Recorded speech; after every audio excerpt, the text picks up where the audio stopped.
이제 올해가 끝나가고 있고 맞아. 회계사의 진짜. 입장에서는 올해 나의 클라이언트들의 세금이 12월 31일까지 정리가 돼야 돼요. 맞아.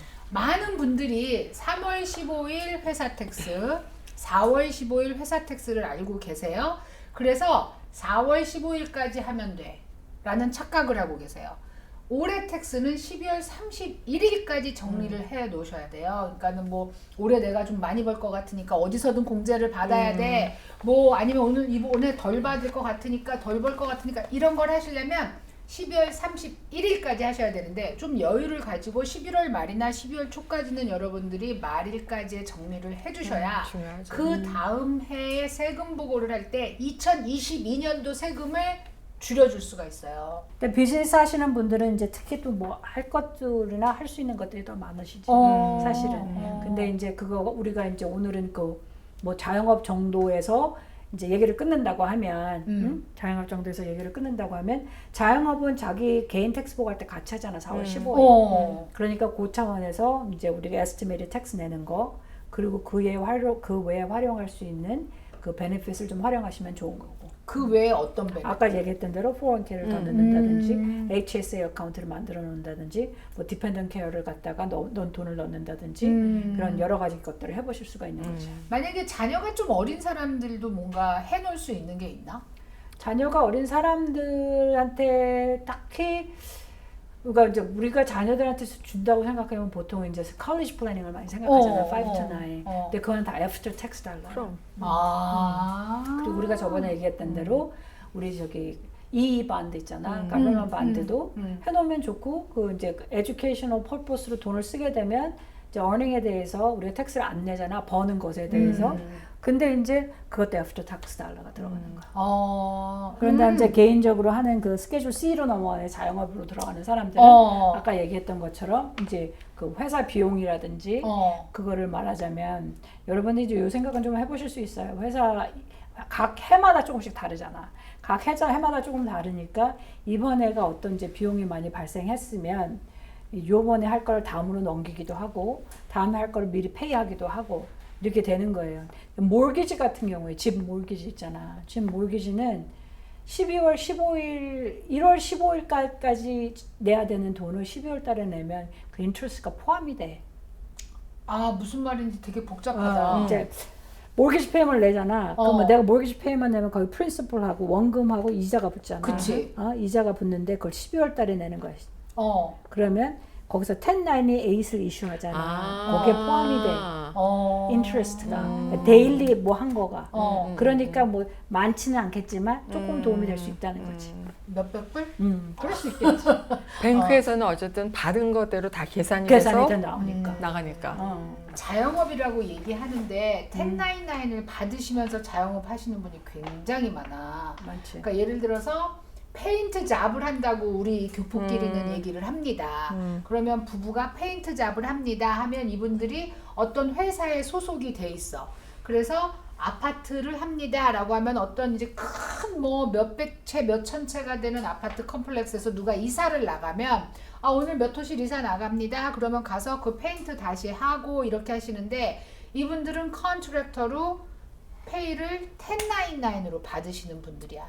서브 컨트랙터. 근데 그런 분들이 우리 사실 교포 중에 굉장히 많으시지. W2보다. W2는 사실 우리 그 다음 세대가 많다고 생각을 하고 그러면 이렇게 1099 받으시는 분들이 이엔드 우리가 이제 마지막 그 해가 될 때 그 날짜가 될 때까지 뭔가 좀 정리를 해놔야 텍스를 많이 줄일 수 있을 것 같단 말이야. 그래서 나한테 물어보시는 분들도 가끔 있으신데 나는 다른 건 모르겠고 영수증을 모으세요. 뭐 이제 이런 얘기를 해. 영수증을 모으시고 그리고 마일리지를 좀 많이 계산하세요. 그러거든. 그래서 회계사가 좀 도와줬으면 좋겠어. 우리 조이스 구가 1099을 하시는 수많은 우리 그 이제 교포 자영업자들이 컨트랙터로 하시는 분. 컨트랙터로 하시는 분들이 어떻게 세금을 줄일 수가 있는지 사실 오늘도 그런 질문을 받았거든. 그 지금 얘기한 대로 그 페이퍼를 잘 보관해 두는 게 제일 중요해. 근데 이제 우리 회계사들은 영수증 그런 걸 보관하는 건 아니에요, 여러분의. 그렇지. 그러니까 여러분들도 본인이. 잘 보관하셔야 되는데 제일 필요한 거는 회사 어카운트를 따로 가지고 계셔야 돼요. 뱅크 은행 계좌를. 자기 혼자 일하는데도 그렇지. 크레딧 카드는 크레딧 카드도 따로.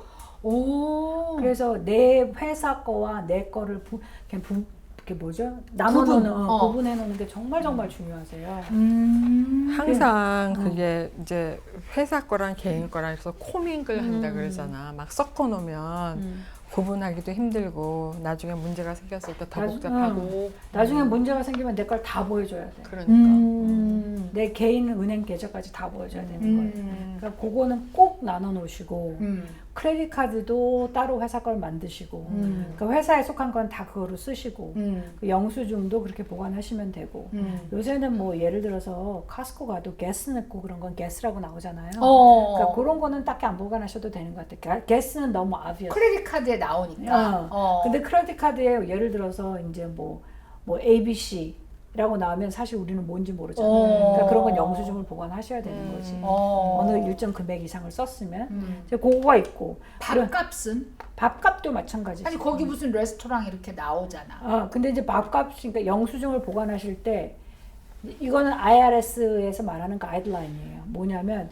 비즈니스 익스펜스로 그거가 보고가 되려고 하면 그 음식을 누구와 언제 왜 이걸 써야 되는 거야. 영수증 뒤에 써놓으면 되잖아. 그렇게 써놓으시면 되지. 근데 나 혼자 나가서 점심 사 먹은 거는 안 되는 거예요. 그러니까 보통 사람들이 이렇게 지금 청소하신다고 쳐, 페인트 하신다고, 페인트하고 가셨어, 부부가. 부부가 그 회사 일하는 사람들이야. 부부가 가셨는데 우리 점심 되니까 나가서 점심 사 먹자. 그러면 그건 비즈니스 비용이 아닌 거야. 왜 아니야? 그거는 비즈니스를 하기 위해서 먹었는데 그걸 안 해도 먹어. 그것도 먹어야 되는 거야. 그거는 카운트가 안 되는 거예요. 오케이. 내가 나가가지고 어느 날 갑자기 뭐 마시고 싶어 비싼 거, 이건 카운트가 안 되는 거예요. 조이스랑 먹었으면? 그건 카운트 되지. 아하! 비즈니스 익스펜스로. 내 CPA와 we talk about 그치 비즈니스. 그잖아. 그러니까 그런 건 당연히 되는 거고.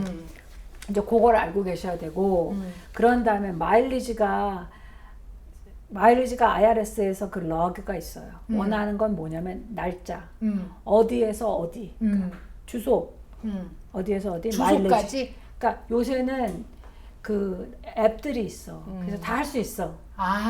근데 이제 그걸 그걸 사용 못 하시니까 마일리지가 나와야 되니까 어디에서 어디 왜, 이걸 해놓으셔야 되는 거예요. 그거를 원하는 거예요. 그러니까 맵에 들어가서 출발지하고 그 다음에 도착지를 하면은 거기 21마일 이렇게 그렇지. 나오니까 지금 2022년도 마일리지 최고 금액이 62.5.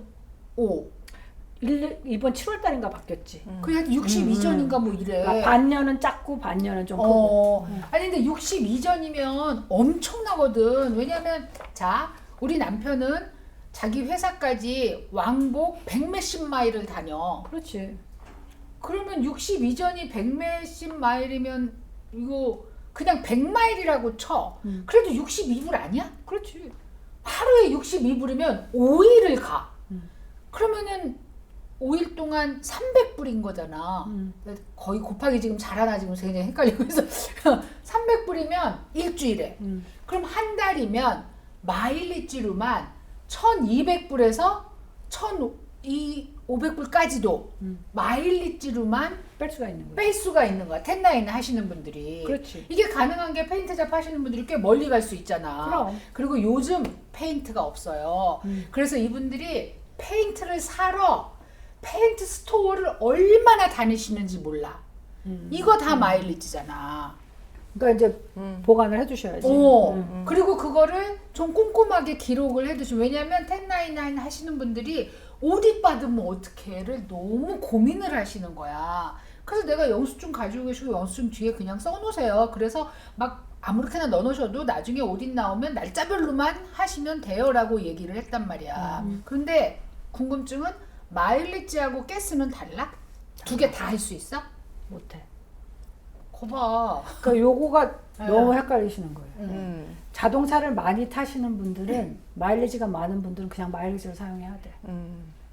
아니면 이제 가스를 사용한다는 것은 무슨 뜻이냐면 내 실제 비용을 클레임하겠다는 뜻이야. 실제 비용을 클레임하게 되면 그 차를 사용하는 퍼센티지와 그죠? 그리고 그 차의 감가상각을 들어가는 거예요. 그러니까 다 들어가서 실제적인 비용을 떨게 되는 거예요. 근데 많이 달리는 사람은 마일리지가 훨씬 효과적이지. 그러니까 가스비와 마일리지를 동시에 청구할 수가 없고 없어. 좀 많이 다니시는 분들은 마일리지가 훨씬 유리하다. 그렇죠. 뭐 리얼터이신 분들, 그렇지. 그지? 그렇게 세일즈를 또 하시는 분들. 세일즈 하시는 분들, 그리고 이렇게 그 컨트랙터로 일하시는 분들은 다 사이트를 가잖아. 그렇지, 월 사이트를 가니까 그렇지. 그게 다 그치. 그리고 이제 무슨 기계 같은 거 그렇지. 사셔야 되고 페인트 하시는 분들은 뭐 브러쉬부터 페인트까지 다 그게 비용으로 그렇지. 정리가 되고 그 다음에 만약에 이제 세금을 생각한다면 이런 것도 계산될 수 있어요라고 할 수 있는 게 있을까? 1099 컨트랙터로 일하시는 분들은 세금 그게 무슨 말이에요? 그러니까 세금을 좀 절약하기 위해서 이것도 넣을 수 있어요라는 게 있을까? 항목으로? 항목으로 IRS가 적어놓은 바에 의하면 내가 비즈니스를 하는 데 있어서 발생한 모든 비용 그게 reasonable하고 customary하고 그러니까 그게 발생해야 되는 비용이어야 되는 거예요.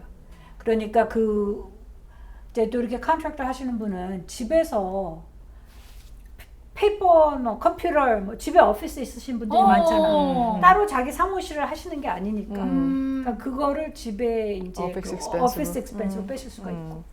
그러니까 이 부분이 헷갈려 하시는 분이 굉장히 많으세요. 사실 그 1099을 활용할 수 있는 부분도 있고 또 그것 때문에 세금이 줄어드는 부분이 분명히 존재하는 그렇지. 어떤 범위가 있다고 치면 악용하라는 게 아니라 활용할 수 있는 그렇죠. 부분을 충분히 활용하셔야 되는데 사실 그게 잘 안 되고 지금 내가 조이스한테서 이 우리 애독자 여러분들, 시청자 여러분들한테 꼭 전달해주고 싶은 얘기는 구자를 따로 만들어라. 크레딧 카드를 따로 만들어라. 그리고 자유로워져라. 그럼.